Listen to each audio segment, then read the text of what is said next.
Mark कपि of electoral रोले किभाबे mark करते हबे ता निये এই ভিডিওতে আলোচনা করব।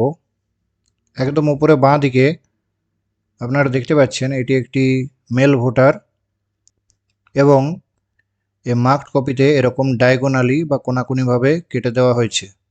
যদিও কোনো কোনো ট্রেনিং সেন্টারে মেল ভোটারের ক্ষেত্রে নামের নিচে আন্ডারলাইন করার কথা বলা হয়েছে।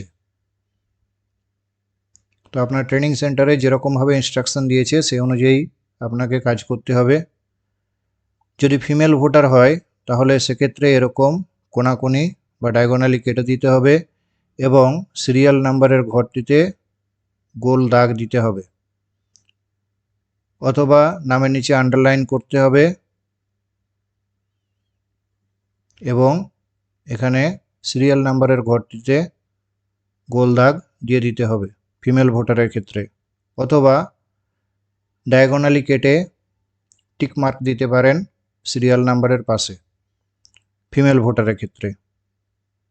তবে মনে রাখবেন যেটি করবেন সেটি কিন্তু পুরো মার্কড কপিতে একই রকমই করবেন। অর্থাৎ মেল ভোটারের ক্ষেত্রে যদি কোনাকুনি কাটেন তাহলে প্রত্যেক মেল ভোটারের ক্ষেত্রে কিন্তু কোনাকুনি কাটবেন, আর যদি নামের নিচে আন্ডারলাইন করেন তাহলে প্রত্যেক মেল ভোটারের ক্ষেত্রে নামের নিচে আন্ডারলাইন করবেন।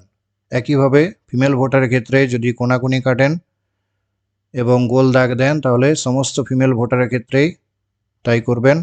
আর যদি কোনাকুনি কাটেন এবং সিরিয়াল নাম্বারের পাশে টিক চিহ্ন দেন তাহলে কিন্তু সমস্ত ফিমেল ভোটারের ক্ষেত্রেই একই পদ্ধতি অবলম্বন করবেন।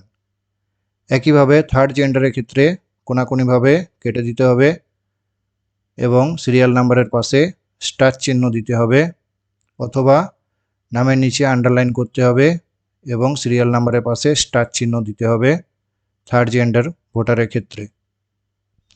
এ বিষয়ে আপনাদের ট্রেনিং সেন্টারে যেরকমভাবে ইনস্ট্রাকশন দেওয়া হয় বা হয়েছে সেই অনুযায়ী কাজ করা ভালো।